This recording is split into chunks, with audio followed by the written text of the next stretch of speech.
Hello government officers, welcome to daily 5 minutes study. இன்றைக்கி நம்ம group 4 OMR sheet வந்து எப்படி ஃபில் பண்ணணும் அப்படிங்கிற A to Z இன்ஃபர்மேஷன் தான் பார்க்குறோம்.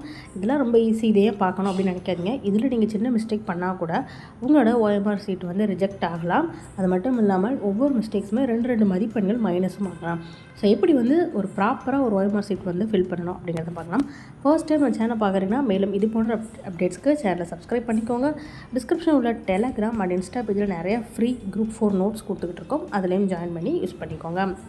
ஓகே, ஸோ இதுதான் வந்து உங்களுக்கு OMR ஷீட்டோட பேசிக் ஃபார்மட். இதில் வந்து 2 பேஜஸ் இருக்கும். ஸோ ஃபஸ்ட்டு பேஜில் பார்த்தீங்கன்னா நீங்கள் ஆன்சர் ஃபில் பண்ணுற ஷேட் வந்து பார்ட் 1 பகுதி 1 அப்படின்னு சொல்லப்படும். இது வந்து பேஜ் 1ல் வரும். அதே மாதிரி அதுக்கு லெஃப்ட் சைடில் பார்த்தீங்கன்னா பார்ட் 2 பகுதி 2ன்னு வரும். இதுவுமே பேஜ் 1 அப்படின்னு வரும். அப்போ பேஜ் 2ல் என்ன இருக்கும் அப்படின்னு பார்த்தீங்கன்னா, பேஜ் 2 ஃபுல் அண்ட் ஃபுல் பார்த்தீங்கன்னா உங்களுக்கு இன்ஸ்ட்ரக்ஷன் மட்டும்தான் இருக்கும். ஸோ எப்படி OMR ஷீட் யூஸ் பண்ணணும் அப்படிங்கிறதுக்கே செப்பரேட்டாக ஒரு 2 பேஜ் வந்து அவங்க கொடுத்துருப்பாங்க. ஓகே, ஃபர்ஸ்ட் வந்து நீங்கள் OMR ஷீட் கொடுத்ததுமே யார் வந்து இந்த OMR ஷீட்டில் ப்ராப்பராக ஆன்சர் கரெக்டாக மார்க் பண்ணியிருக்காங்களோ அவங்களுக்கு தான் வந்து கரெக்டான மார்க் வந்து கிடைக்கும். நீங்கள் நல்லாவே படிச்சுட்டு போனாலும் OMR ஷீட்டில் வந்து ரொம்ப மிஸ்டேக்காக நீங்கள் மார்க் பண்ணுறீங்க, இந்த ரூல்ஸை ஃபாலோ பண்ணலை அப்படின்னா அதுலேயே உங்களுக்கு மதிப்பெண்கள் குறையிறதுக்கு அதிகபட்ச வாய்ப்பு இருக்குது.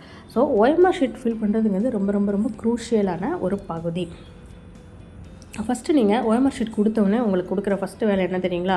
இந்த இன்ஸ்ட்ரக்ஷனை நீங்கள் கரெக்டாக படிக்கணும். டோட்டலாக 13 இன்ஸ்ட்ரக்ஷன் வந்து OMR ஷீட்டில் இருக்கும். அந்த 13 இன்ஸ்ட்ரக்ஷனையும் கரெக்டாக படிச்சுட்டு அக்செப்ட் பண்ணி நீங்கள் இந்த தேர்வரின் கையொப்பம் அப்படின்னு இருக்குது பார்த்தீங்களா, தேர்வு தொடங்கும் முன்னர்னு இந்த இடத்துல நீங்கள் உங்களுடைய சைன் வந்து பண்ணணும். இதுதான் ஃபஸ்ட்டு ஸ்டெப்பே. ஸோ OMR ஷீட்டோட இன்ஸ்ட்ரக்ஷன் நீங்கள் ப்ராப்பராக படிக்கணும். அதுதான் ஃபஸ்ட்டு ஸ்டெப்பே. அப்படின்னா அது எவ்வளோ இம்பார்ட்டன்ட் அப்படின்னு தெரிஞ்சுக்கோங்க. ஓகே, இதில் உள்ள ஃபஸ்ட் பாயிண்ட் வந்து நம்ம பார்த்துடலாம்.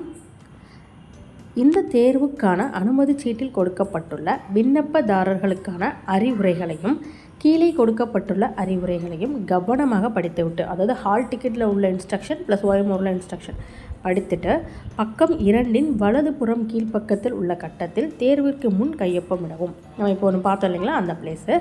அடுத்ததாக தேர்வு முடிந்த பின் அனைத்து விவரங்களையும் சரிபார்த்து பக்கம் 1 பகுதி 2 உரிய இடத்தில் கையொப்பமிடணும். தவறினால் உங்கள் விடைத்தாள் செல்லாது ஆக்கப்படும். ஸோ தேர்வுக்கு முன்னர் வந்து ஃபஸ்ட் நீங்கள் இந்த இடத்துல வந்து சைன் பண்ணணும். தேர்வுக்கு முன்னாடி, தேர்வு முடிஞ்சதுக்கு அப்புறமா பக்கம் 2ல் நீங்கள் வந்து இந்த இடத்துல கையொப்பம் விடணும். இது வந்து கம்ப்ளீட்டாக எக்ஸாம் முடிஞ்சதுக்கு அப்புறமா எல்லாமே கரெக்டாக இருக்கா அப்படின்னு செக் பண்ணிட்டு நீங்கள் சைன் பண்ணணும். இந்த 2 இடத்துல வந்து நீங்கள் சைன் பண்ண தவறுனீங்க அப்படின்னா கட்டாயமாக உங்களுடைய OMR ஷீட்டே வந்து ரிஜெக்ட் பண்ணிடும். மைனஸ் மார்க்கு மட்டும் இல்லை, OMR ஷீட்டு வந்து கம்ப்ளீட்டாகவே ரிஜெக்ட் பண்ணப்படும். என்ன தான் இன்விஜிலேட்டர் இருந்தால் கூட அவங்க எல்லா நேரமும் செக் பண்ணவும் சொல்ல முடியாது. ஸோ நம்மளோட ஒர்க்கை நம்ம தான் ப்ராப்பராக வந்து மெயின்டைன் பண்ணிக்கணும். ஸோ இதுதான் first instruction. So second instruction என்னென்னு பார்த்தீங்கன்னா, பகுதி 2ல் அச்சிடப்பட்டுள்ள உங்களுடைய பதிவெட் பெயர், நிழற்படம், பதவியின் பெயர் இதெல்லாம் வந்து பிரிண்ட் பண்ணியிருப்பாங்க.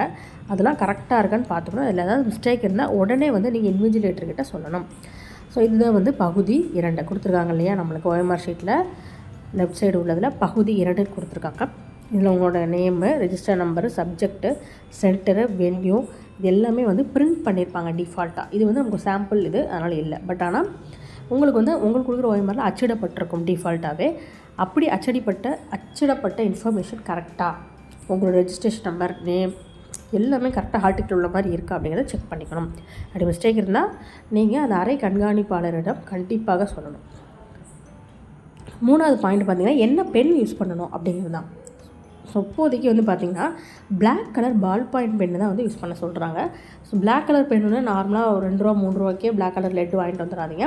அதெல்லாம் நீங்கள் ஷேட் பண்ணிங்கன்னா OMR ஷீட்டில் ஓட்ட விழுகிறதுக்கு அதிகபட்ச வாய்ப்பு இருக்குது. ஸோ பால் பாயிண்ட் பென் வந்து யூஸ் பண்ணிக்கோங்க. பிளாக் கலரில் 2 பென் இல்லை 3 பென் கூட வச்சுக்கோங்க. ஸோ சப்போஸ் ஏதாவது ஒரு பென் வந்து எழுதலை, ஏதாவது ஒரு ரீசன்னா கூட இன்னொரு பென் வந்து உங்களை காப்பாற்றும். ஸோ புதுசாக அப்டேட் செய்யப்பட்ட premium group 4 study material plus max video classes starting at 99 rupees. ஸ்க்ரீனில் தர வாட்ஸ்அப் நம்பருக்கு கான்டாக்ட் பண்ணுங்கள். Black colour ball point pen தான் வந்து நீங்கள் யூஸ் பண்ணணும். அதோட நிப்பு பார்த்திங்கன்னா ரொம்பவே பெருசாக அகலமாக இருக்கும். ஸோ ஈஸியாக உங்களுக்கு வந்து 2 வாட்டி ஷேட் பண்ண உடனே உங்களால் ஒரு இதை வந்து ஈஸியாக ஷேட் பண்ணி முடிச்சிட முடியும். ரொம்ப OMR ஷீட்டை போட்டு அழுத்தவோ டேமேஜ் பண்ணவோ தேவை இருக்காது. ஓகே, அடுத்த பாயிண்ட் பார்த்திங்கன்னா, விடைத்தாளில் அனைத்து விவரங்களையும் எழுதவும் நிரப்பவும் அந்த கரும நிற பென் மட்டும்தான் யூஸ் பண்ணணும். ஷேட் பண்ணுறதுக்கு மட்டும் இல்லாமல் வேறு என்ன சைன் பண்ணனாலும் சரி, என்ன எழுதுனாலும் சரி, நீங்கள் அதை மட்டும்தான் யூஸ் பண்ணணும். அடுத்ததாக பகுதி 1ல் எந்த இடத்துலையுமே வந்து கையொப்பம் வந்து நீங்கள் போடக்கூடாது. தேர்வு முடிந்த பிறகு நம்மளோட இடது கை பெருவிரல் தம் இம்ப்ரெஷன் ரேகை மட்டும் வைக்கணும். அதாவது பகுதி 1னா இதுதான், ஓகேங்களா? பகுதி 1ல் பிரிவு 1. இதில் எந்த இடத்துல நம்ம வந்து சைன் பண்ண தேவையில்ல, ஜஸ்ட் மார்க் பண்ணுவோம் ஆன்சர்ஸை. மார்க் பண்ணிட்டு இந்த பேஜில் கீழே வந்து பார்த்திங்கன்னா உங்களுக்கு கொடுத்துருக்காங்கம்மாங்க, லெஃப்ட் ஹேண்ட் பெருவிரலோட தம் இம்ப்ரெஷன் வந்து நீங்கள் வைக்கணும். கை ரேகை மட்டும் வச்சா போதும். நீங்கள் கையெழுத்து போட தேவையில்ல, பட் நீங்கள் கை ரேகை மட்டும் எக்ஸாம் முடிஞ்சதுக்கப்புறமா வைக்கணும். அந்த கைரேகை வைக்கிறது என்னென்னா, கைரேகை வச்சுட்டு நீங்கள் வந்து உங்களுடைய தம்பை வந்து நல்லா க்ளீன் பண்ணிவிடுங்க. இல்லைனா அதை வந்து மறுபடியும் நீங்கள் ஓஎம்ஆர் ஷீட்டில் தெரியாமல் சால்வ் பண்ணும்போதோ இல்லை மார்க் பண்ணும்போதோ கை வச்சிட்டிங்கன்னா அப்படியே அந்த பிரிண்ட் வந்து ஒட்டிக்கிடும். ஸோ கைரேகை வச்சுட்டு அதை வந்து ப்ராப்பராக க்ளீன் பண்ணிவிடுங்க. இல்லைனா ஓஎம்ஆர் ஷீட் ஃபுல்லாக உங்களுக்கு கைரேகையாக தான் இருக்கும். ஓகே, அடுத்த இன்ஸ்ட்ரக்ஷன் பார்த்திங்கன்னா, தேர்வு முடிவடைந்த பின் தேர்வர்கள் அவர்களது இடது கை பெருவிரல் ரேகை வந்து கண்டிப்பாக வைக்கணும். அப்படி வைக்கலை அப்படின்னா அதுக்கு 2 மதிப்பெண் வந்து மைனஸ் பண்ணுறாங்க, ஓகேங்களா? ஸோ பகுதி 1ல் எந்த இடத்துல கையெழுத்து போட தேவையில்ல, கைரேகை மட்டும்தான் வைக்கணும். அப்படி கைரேகை வைக்க நீங்கள் மிஸ் பண்ணிங்க அப்படின்னா உங்களுக்கு 2 மார்க் வந்து ஜஸ்ட்டு மைனஸ் பண்ணுறாங்க. நீங்கள் எவ்வளோ மார்க் எடுக்கிறீங்க எக்ஸாமில் அதில் 2 மார்க் வந்து மைனஸ் பண்ணுறாங்க. அதுக்கு அடுத்ததாக விடைத்தாளின் எந்த பக்கத்துலையுமே வந்து பார்த்திங்கன்னா எழுதுறதோ இல்லை மார்க் பண்ணுறதோ எந்த ஒரு வேலையுமே பண்ணவே கூடாது.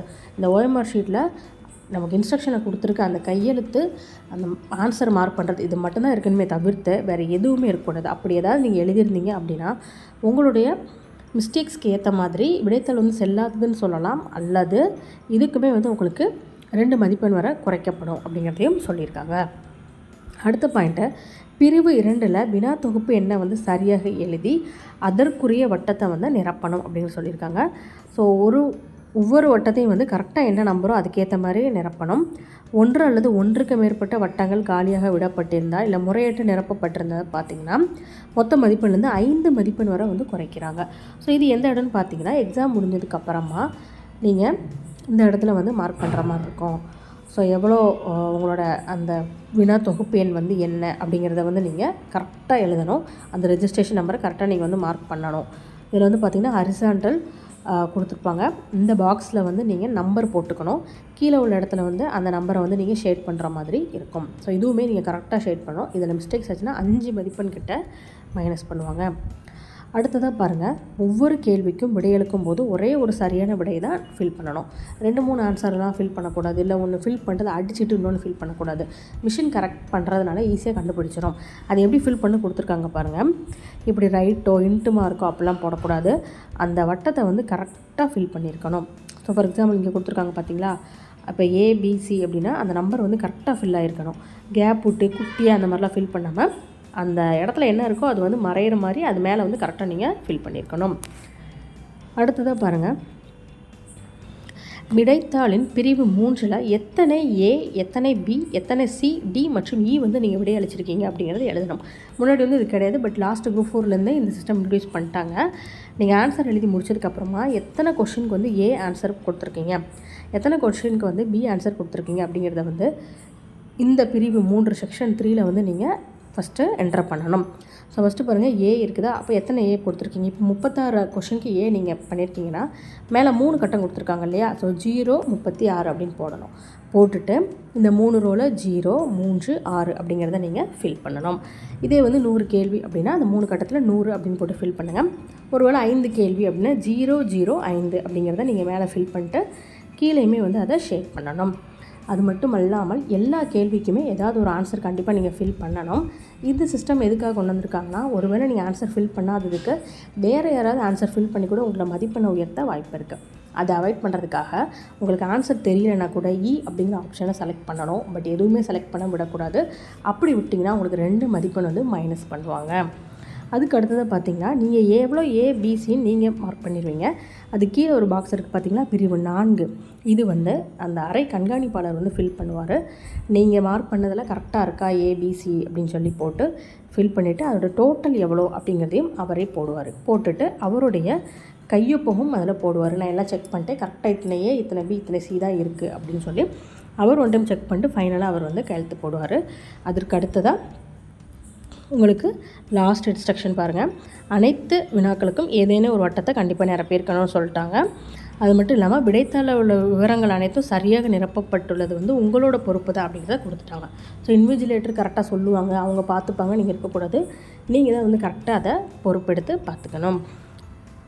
ஸோ இந்த ஓஎம்ஆரை பொறுத்தவரை இதான் இன்ஸ்ட்ரக்ஷன். ஃபஸ்ட்டு தேர்வுக்கு முன்னாடி இன்ஸ்ட்ரக்ஷன் படிச்சுட்டு நீங்கள் வந்து இந்த இடத்துல ஒரு சைன் பண்ணுறீங்க. அடுத்ததாக தேர்வு முடிஞ்சதுக்கப்புறமா எல்லாம் கரெக்டாக இருக்கா அப்படின்னு சொல்லிட்டு இந்த இடத்துல உங்களோட லெஃப்ட் ஹேண்ட் தம்போட இம்ப்ரெஷன் வைக்கிறீங்க, கைரேகை. அதே மாதிரி இந்த இடத்துல நீங்கள் கையெழுத்து போடணும். அடுத்ததாக பார்த்தீங்கன்னா இங்கே உள்ள டீட்டெயில்ஸ் கரெக்டாக இருக்கா அப்படிங்கிறத செக் பண்ணணும். இந்த இடத்துல உங்களுடைய கொஸ்டினோட நம்பர் என்ன அப்படிங்கிறத, கொஸ்டினோட டைப், ஒவ்வொரு கொஸ்டினுக்கும் ஒரு நம்பர் கொடுத்துருப்பாங்க இல்லையா, அந்த கொஸ்டினோட டைப்புக்கு அதை ஃபில் பண்ணணும்.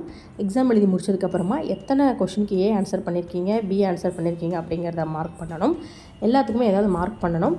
தெரியாததுக்கு இ அப்படிங்கிற ஆப்ஷன் நீங்கள் கண்டிப்பாக மார்க் பண்ணணும். அப்படி மார்க் பண்ணலை அப்படின்னா 2 மார்க் மைனஸ் ஆகும். அதே மாதிரி இந்த இடத்துல நீங்கள் தப்பாக மார்க் பண்ணிங்க அப்படின்னாலும் உங்களுக்கு 2 மார்க் மைனஸ் ஆகும். எல்லாம் முடிச்சதுக்கப்புறமா நீங்கள் இந்த இடத்துலையுமே வந்து பார்த்திங்கன்னா தேர்வு முடிஞ்சதுக்கப்புறமா ஒரு சைன் பண்ணுற மாதிரி இருக்கும்.